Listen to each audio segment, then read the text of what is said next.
Evening, everybody. Welcome to Vegan Movie Magic. My name is Ken Crater, and on this show we discuss things that are connected to veganism, movies, and magic. Today we're going to be continuing our Halloween special from the 29th, Halloween 1 and 2, or Why I Still Think That Rob Zombie Sucks Even Though He's Vegan.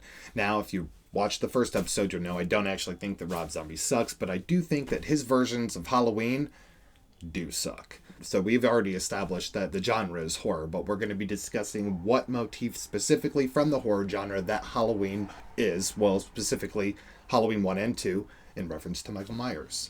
For the vegan portion of the show today, we're going to be making vegan candy apples. So I thought it would tie in nice to our holiday theme, and it's also a good treat moving into November, into the autumn, as we move closer toward Thanksgiving. This is how it goes. As you can see, we have these ingredients here. The key ingredient obviously being light corn syrup. We're going to mix these all up, bring them to a boil. Then once we have it to a boil, we have to start dipping in the apples. I'm using a combination of Granny Smith apples and some Golden Delicious apples. I think that's what they are. They're yellow ones. I'm not actually sure which particular apple they are. So if I'm wrong about the apple, feel free to comment and let me know. But if you don't care, I don't either. I also have a pear, and I think I'm going to try to candy the pear because it's a particularly pretty pear, and I thought it would look good with this particular idea. So we're going to try that out as well.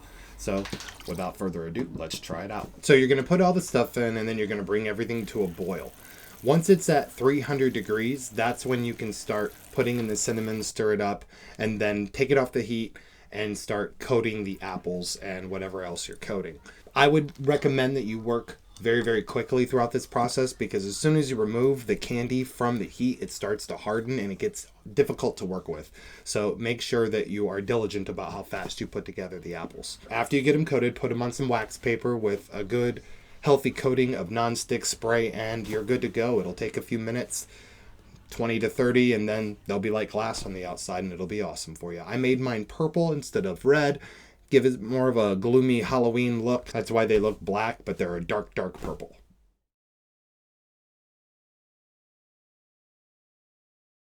Let's get into a quick crypto update while we feast on our candy apples and have our snack. This is the DXY. I'm just going to go ahead and show you Ethereum. As you can see, Ethereum starting to break out, but hitting resistance over the all-time high. Bitcoin kind of underneath its all-time high.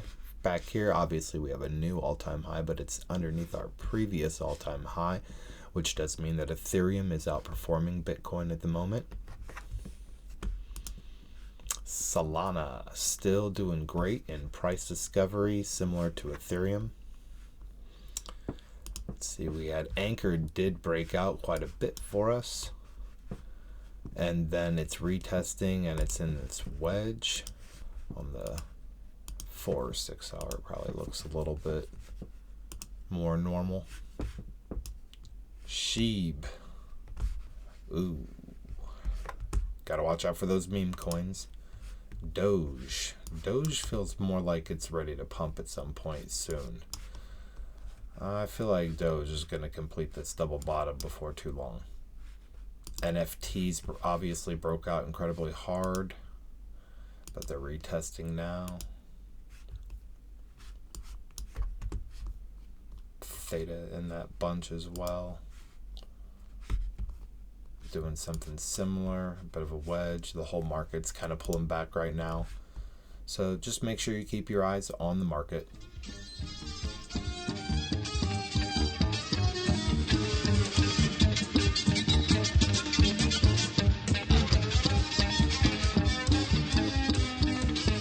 The genre specific that Halloween is horror, but what specifically is going on is that Michael Myers is not an ordinary psycho killer. He's not just some guy that lost his mind and went out on a kill crazy rampage. Michael Myers is possessed by a demon or the Antichrist, and he is actually in a pursuit to destroy that which is innocent. And Laurie Strode, his sister, is that innocence.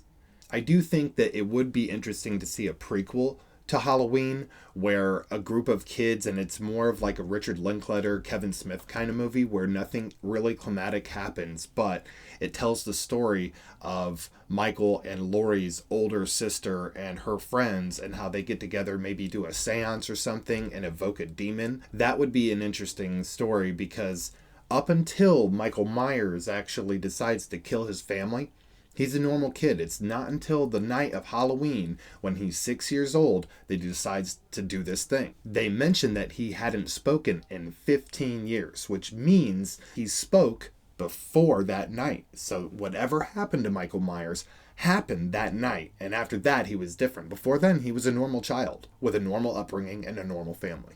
Let's start with why Laurie Strode represents innocence, or how innocence is demonstrated through her character.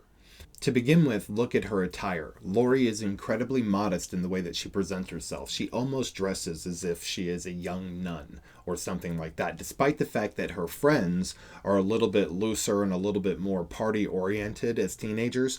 Laurie is very focused on having her books, doing her homework, studying, doing well in school, and her friends jokingly refer to her as a Girl Scout. In addition to this, she is shy, she doesn't talk to boys, and she seems very terrified at the idea of talking to a boy later on, when her friend mentions that she may have tried to hook her up with a boy that she was interested in. As innocence is typically represented, there's a certain naivete that comes with her character, and she also is very succumbing to peer pressure to a degree. A good example of this is when she's in the car with her friend. Her friend seems to be a little bit more acclimated to smoking marijuana, but every time Laurie smokes, she's coughing and stuff, which illustrates the potential that she's actually only doing it to appease her friend. Also, when her friend pulls up to her father, who happens to be the town sheriff, Laurie is very concerned that the sheriff actually knew what was going on, and it seems almost as if she's less concerned with getting in trouble than she's concerned with the sheriff thinking that she's doing something that's wrong. Probably the most clear-cut example of Laurie being innocent, or being a clear-cut example of good in the movie, is her defense of the children. Earlier, when Tommy's terrified and he's worried that the boogeyman's outside, Laurie, instead of playing into that and trying to scare him like her friends may and actually joke about doing to the other kids that they're babysitting, she assures him that nothing's going to happen to him because she's not going to let it happen. Then, later on, when the boogeyman actually does indeed show up, Laurie actually protects the children. She makes it a point to go back and make sure that they're safe and get them out of the house, and then she, by herself, decides to fight Michael Myers. Now let's talk about the reasons that Michael Myers is actually a representation of evil and not some messed up kid or crazy person that had some terrible things happen to them and it set them down a path of destruction, blah, blah, blah. This is a kid who was 6 years old, who had a normal upbringing. He had no reason to lose his mind, but then one day he decided to go on a kill-crazy rampage. There is no psychological disorder to speak of. There is no psychology to speak of. After that night, Michael Myers had no intellect. Whatever is controlling him is something from another world. And just for fun, let's go ahead and do a top 10 reasons Michael Myers is evil. Number 10. Michael can drive even though he's never been taught. It's established early in the movie that Michael is actually 6 years old when he goes into the asylum, and then he doesn't get out for another 15 years, having never been taught. It's loosely joked that he may actually have been taught by somebody that was there, but that's only to point out the negligence of the facility by Dr. Loomis. Number 9. Fate. Early in the movie, Laurie is in class, and the discussion that's being talked about in class by the lecturer is a discussion on the philosophy of fate. And while this is going on, Michael Myers is outside the window, staring in, stalking Laurie. Obviously, the subtext here is that his will and his pursuit of her, or his pursuit of innocence as he is evil, is actually a level of fate, or something that's like orchestrated by the cosmos, if you will. Something that's larger or supernatural. Number 8. Michael's ability to stalk. Without having any training whatsoever in hunting or tracking, he seems to have the ability to find Laurie without any problem at all, stalk her without getting caught, noticed, or in any way, shape, or form compromised from his agenda. Number 7. Michael Myers doesn't speak. Now, many would probably argue that that's actually a sign that he's evil and that he's really focused on what he's doing and he's not speaking for those reasons. But I would actually argue that he doesn't have the ability to speak. I think that whatever is inhibiting him doesn't require Michael to actually need to talk, because he's only using this vessel as just a means to kill people. Michael could actually probably be anybody else. Number 6, Michael is unfazed by pain. Even if somebody happens to hit him in a specific vital spot where it knocks him down or renders him unconscious, it seems to only affect the body temporarily. What's ever controlling him actually causes him to get right back up without acting as if he is phased or in pain in any way. Number 5, and this may be a controversial one. Michael tends to kill people who are engaging in acts of physical love. In part 1 and in part 2, Michael tends to gravitate toward people who have just got done having sex or in the middle of having sex. Because there's a motif in the 1980s, and I will mention that those are films that have followed Halloween, there's this motif of if you do something naughty, then you're going to be punished in the film. If you look at what's actually happening, this is just the physical act of love, and there's nothing really evil about what's happening. In fact, you could probably argue that the physical act of love is something that actually represents innocence in the film. The people engaged in these acts are not doing anything in a dark way, and their interaction is positive.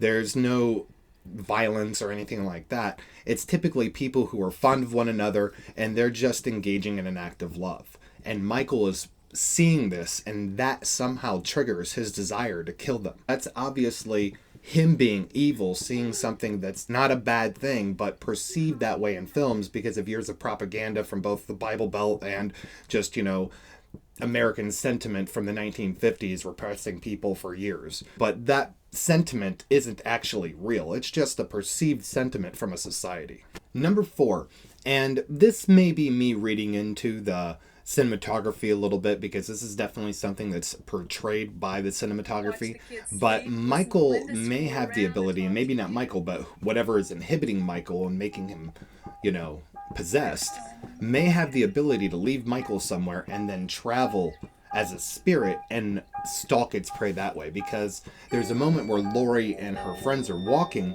we see Michael go one way and drive off, and then later on he's where they're walking to on the other side. Now he could have just went around the block, obviously, but there's a moment where he's not in a car anymore. So if he did go around the block, he went and he parked and then he cut through to get behind the fence. But the way the cinematography works in this scene acts as if while that's all happening, there's still this presence that's watching them, like the perspective that we see associated with Michael Myers' stare. Number 3, he kills his sister when he is 6 years old. If he had spent ages 3 and 4 in Vietnam, he probably still wouldn't have been crazy enough to come home and kill his sister. Obviously, what we are dealing with here isn't a normal person or a person at all. It's something from another dimension, a dimension of pure darkness that has come into this world specifically to seek out innocence and kill it. Number 2. Now, number 2 actually could probably be looked at like number 1, but I'm going to save the number 1 slot for my vegan friends as a shout out to them, and we'll get to that. But number 2 is Michael's disregarding of the bully. This is actually probably one of the most sickest moments that illustrates that Michael is in fact evil and not just some lunatic who targets anybody.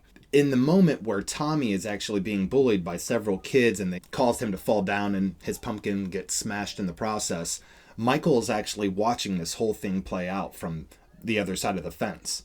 When he approaches, the bullies that just got done messing with Tommy run up, and he actually physically grabs one, looks right at him, and then just kind of lets him go without thinking about it. This is because Michael doesn't care about that bully, because what that bully was doing was something that was dark as well, and he doesn't care. That bully is not innocent. That bully is someone that's on the path, the same path that Michael's on from his perspective, so he's disregarding him, and who he zeroes in on is Tommy, who is quite frankly another representation of innocence in the film. Number 1, Michael kills the dog. This is a cinematic no-no for any character that wants to be looked at as forgivable. If you kill a pet in a movie, goodbye, Nobody loves you. Nobody will ever be on your side. You are a total piece of crap. Just to further push this idea, here are the several moments in the film that Dr. Loomis actually illustrates to someone in the film that who we're dealing with is in fact evil and not a human being. Number 6. You're all right? Yes, I'm okay. He's gone. He's gone from here. The evil is gone. Number 5. Could have been a skunk. Could have. Man wouldn't do that. This isn't a man. Number 4. I met this 6-year-old child with this blank, pale, emotionless face and the blackest eyes, the devil's eyes. Number 3. I spent 8 years trying to reach him, and then another 7 trying to keep him locked up because I realized that what was living behind that boy's eyes was purely and simply evil. Number 2. I watched him for 15 years, sitting in a room, staring at a wall, not seeing the wall, looking past the wall, looking at this night, inhumanly patient, waiting for some secret, silent alarm to trigger him off. Death has come to your little town, Sheriff. And number 1.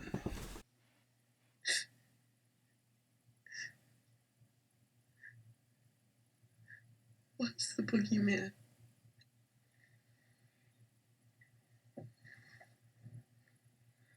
As a matter of fact, it was. I also think that it's worth mentioning that tying back into Laurie being a representation of innocence is the very last moment where Loomis walks back over to see Michael Myers' body and finds that it's gone. He doesn't say anything at all. He just looks down and notices it, and then we hear the music and everything that shows us how he feels. But in that exact moment, without saying anything, Jamie Lee Curtis, Laurie Strode, just starts crying as if she knows that it's not over, that there's this evil thing that's still in pursuit of her. And I think that this is actually the representation of her that is innocence. This is the part of her that is good, that experiences the feeling or dread from the imposing force of Michael's will as an element of evil. You'll probably notice that I didn't mention much about Halloween 2. That's because Halloween 2 doesn't change much to the infrastructure of the narrative from part 1. It's just a continuation of the same story, with the addition of the moment in the school where they noticed that Mike went in there and he wrote Sam Hain on the wall. Other than that, the base narrative is more or less the same. It's a continued pursuit of innocence by this one guy, Michael Myers, and the inevitable conclusion of Dr. Loomis shooting him and trying to kill him unsuccessfully until the moment that he blows him up and burns him alive, and that finally stops Michael Myers. Now, that should have been the end of the entire saga, because when you burn a demon, it gets rid of it. A known thing throughout, folklore and such, so that should have went right into it, and that's where the series should have ended, in my opinion. But, obviously, the pursuit for more money is always there, and as such, we've had an unlimited amount of Halloweens that never seem to stop. Halloween, something or other, playing in theaters now. Go see it. I'm not sure if that's actually a continuation of the one we're talking about today, or Rob Zombie's garbage, so if it's indeed Rob Zombie's garbage, you may want to just skip it altogether. In reference to Rob Zombie, I don't think Rob Zombie sucks, but his versions of Halloween, in my opinion, do. And the reason is because Rob Zombie doesn't actually remake Halloween. Halloween is obviously, as we have illustrated over the last 2 episodes, a clear representation of good versus evil. It's not a representation of somebody with a bad upbringing and crappy parentage turning into this trashy psycho killer that's punishing the world for his shortcomings and his misgivings as a person in life. That's just all nonsense. That's not actually a remake of Halloween at all. What Rob Zombie remade was Sling Blade. Even Sling Blade has a more forgiving perspective of its killer. Yes, he's somebody who was brought up with really crappy parentage. He was not taught the dynamics of right and wrong in a way that is in any way sensible. And yet he grew up and he decided to be a killer, but when he kills people, he actually maintains this core value structure and illustrates that even though he doesn't quite understand what's going on and there's something off about him, he has this altruistic nature that actually makes it so that the things that he does in his mind are actually not evil at all. He's not trying to destroy innocence, he's trying to preserve it. And that's a very different dynamic, and that's actually the difference between Billy Bob directing a film and Rob Zombie. Rob Zombie is showing you that people are scum, and it's a very ill representation of people in general. But when you see Billy Bob do it, he's showing you that even the worst people in the world probably have circumstances that you don't understand, and their perspective is not evil, but from their perspective, what they're doing is actually an act of good. That being said, that's what makes crazy people crazy.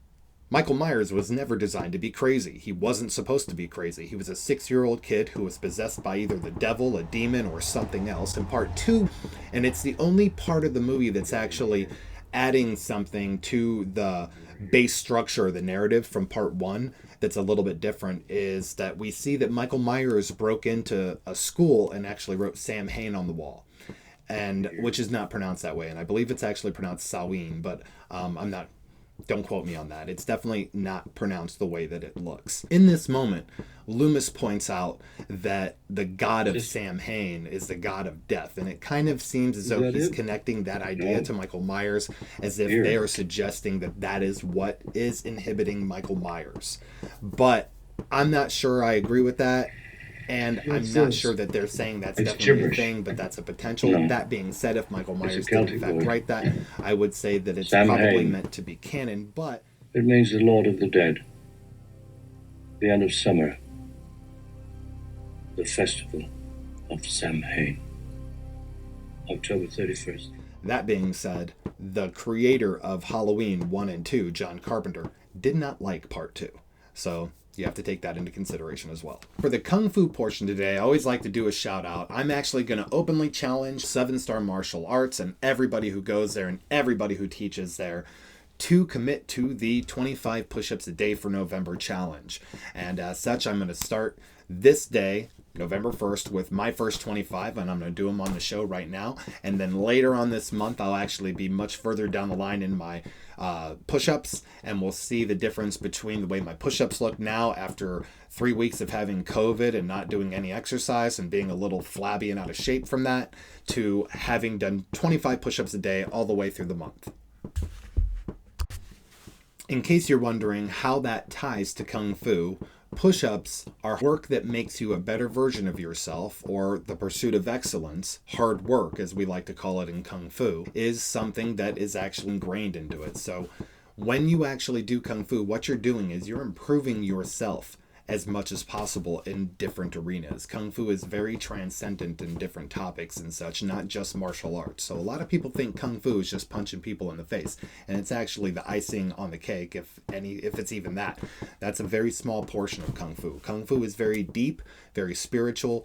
It's almost hard to actually put it into words what Kung Fu is, because it is basically alchemy. It's the consistent pushing forward of yourself, trying to make yourself the best version of yourself that you can be.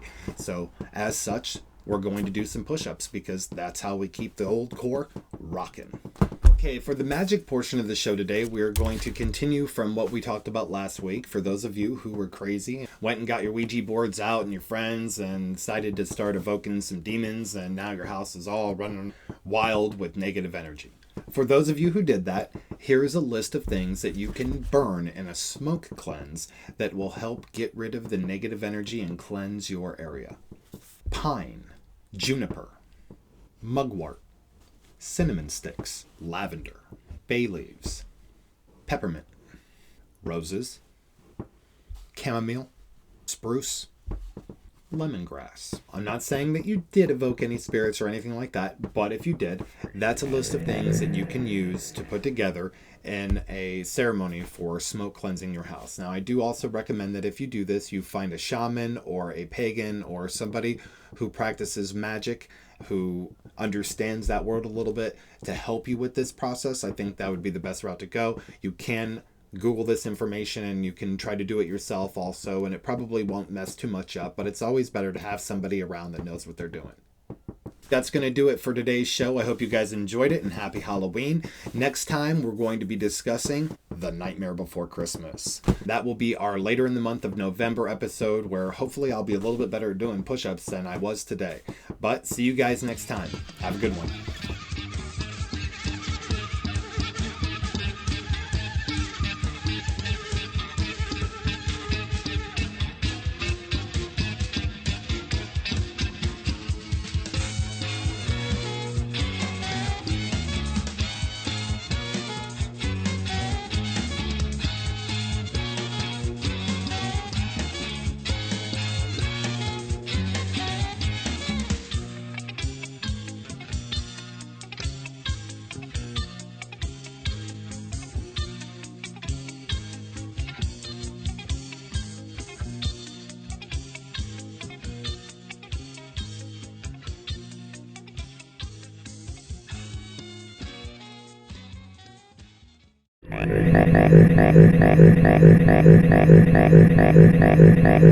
Thank you.